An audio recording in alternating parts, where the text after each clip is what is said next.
ভাবিয়ে কয় এটা এমন একটা ফেস, এই পেশটা আসলে ভাবি 3 দিন চিন্তা করছে সেহরি খাওয়ার পরে, 3 রোজা শেষ, আমি চেষ্টা করলাম ভাই, ফাললাম না। তুই পারবি নি সিকিউরিটি আমাকে কিতা 8ই ফাল্গুন আর 9 ফাল্গুনের যে খেলাটা 1952 সালের আর আজকের দিনের, এটা ফেসটা কিটা। তো ট্রাস্ট মি, হয়তো আমার মেধা অনেক কম বা চিকন বুদ্ধিটা ততটা বুঝি না। তো আজকে যখন আমাদের মরহুম মাওলানা দেলোয়ার হোসেন সাইদি সাহেবের বড় ছেলে, না মেজর ছেলে জানি না, মাসুদ সাইদি, তিনি একটা বক্তব্য দিলেন যে 21শে ফেব্রুয়ারি 8ই ফাল্গুন পালন করা উচিত। প্রথমে আমার শরীরটা জোশ চলে এসে শয়তান বলে লারে বাড়ারে। তো পরে আমি আবার একটু চিন্তা করলাম যে এত বুদ্ধিমান একজন মানুষ, একজন এমপি হয়েছে, শিক্ষিত মানুষ, আসলে কি 71 তারা মানে না, 1952 মানে না? তো পরে এটা নিয়ে আমি আপনার গুগলের কাছে কিছু প্রশ্ন করলাম, তারপর এআই এর কাছে কিছু প্রশ্ন ছিল, কিছু পত্রিকার তথ্য কাটিং করলাম। তো সেখান থেকে আমি যেটা দেখলাম যে 8ই ফাল্গুন এবং 9 ফাল্গুনের মধ্যে একটা চিকন প্যাচ আছে। অর্থাৎ 1952 সালের 21শে ফেব্রুয়ারি, মানে যেটা আমরা আন্তর্জাতিক মাতৃভাষা দিবস হিসেবে এখন পালন করছি, সেটা ছিল 8ই ফাল্গুন। অর্থাৎ আমরা যে 21শে ফেব্রুয়ারি আজকের দিনে পালন করছি, 1952 সালে যেদিন ভাষা আন্দোলন হলো, বাংলা দিন হিসেবে সেটা ছিল 8ই ফাল্গুন। তো এখন আমরা যখন আজকের দিন এটা পালন করতেছি, এটা হচ্ছে 9ই ফাল্গুন। তাহলে যদি আমরা 8ই ফাল্গুন এটাকে পালন করি, তাহলে সেটাকে 20শে ফেব্রুয়ারি হয়ে যাচ্ছে। এইখানেও আবার একটা চিকন প্যাচ আছে। আমি এআই এর কাছ থেকে বেশ কিছু তথ্য নিলাম এবং এটার উপর বেশ কিছু জার্নাল ছিল। তো সেগুলো ঘাটাঘাটি করার পরে যে তথ্য পাইছি, ওই ভাবির মতন আমারও মাথা উলাই গেছে।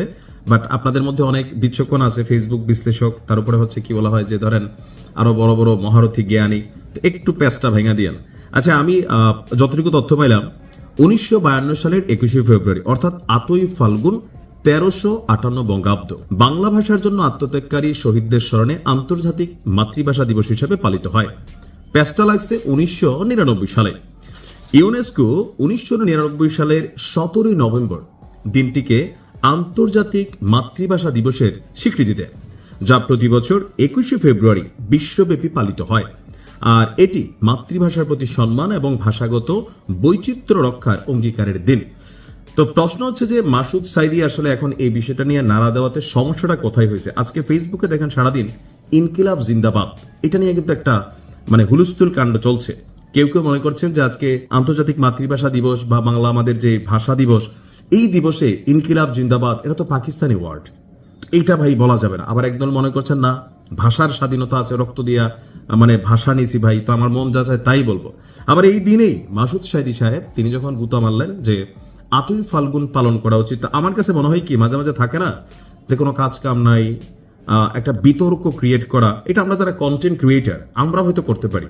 আমার কাছে মনে হয় এমনি জামাতের প্রতি মানুষের একটা ধারণা আছে। দেখেন যতই 24, 71 যত কথাই বলেন, জামাতের সাথে 1971 একটা কনফ্লিক্টেড ইস্যু। আজকে ডাক্তার শফিক সাহেবের সাথে দেখেছেন যে একদম প্রথম প্রহরে কি ধরনের একটা অ্যাক্টিভিটিস হয়ে গেছে, তাই না?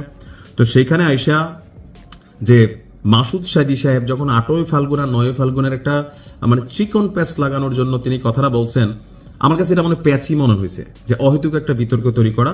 এমনকি জামাতকে এনটি 71 অথবা 1952 সালে জামাতের ভূমিকা, 71 পরবর্তী সময়ে ভূমিকা, বা বাংলাদেশ এনটি বাংলাদেশ, এক ধরনের ন্যারেটিভ যেটা আওয়ামী লীগ বা বিএনপির নেতাকর্মীরা সবসময় এস্টাবলিশ করার চেষ্টা করেন, সেই ক্ষেত্রে মাসুদ সাইদি সাহেবের এই কথাটা ওইটার পক্ষে কেমন জানি আমার কাছে মনে হলো আর কি। হইতে পারে আমি রং, বাট এই ধরনের বক্তব্য দিয়া আমার মনে হয় যে জামাতের যেই রাজনৈতিক স্ট্যান্ড অথবা রাইট নাও যেই স্ট্র্যাটেজি আছে সেটার বিপক্ষে আপনারা ন্যারেটিভ তৈরি করবেন না। অহেতুক বিতর্ক নিয়ে ফেসবুকে গরম করা, এগুলা যারা কন্টেন্ট ক্রিয়েটার আছে, ধরেন আমরা 2-4টা ডলার কামাই, ভিডিও না থাকলে একটা মাইরা দেই, তা আপনারাও কি এরকম মাইরা দেওয়া শুরু করলেন? রাষ্ট্রের অনেক জরুরি কাজ আছে, ওইগুলো মনোযোগ দিয়ে করবেন।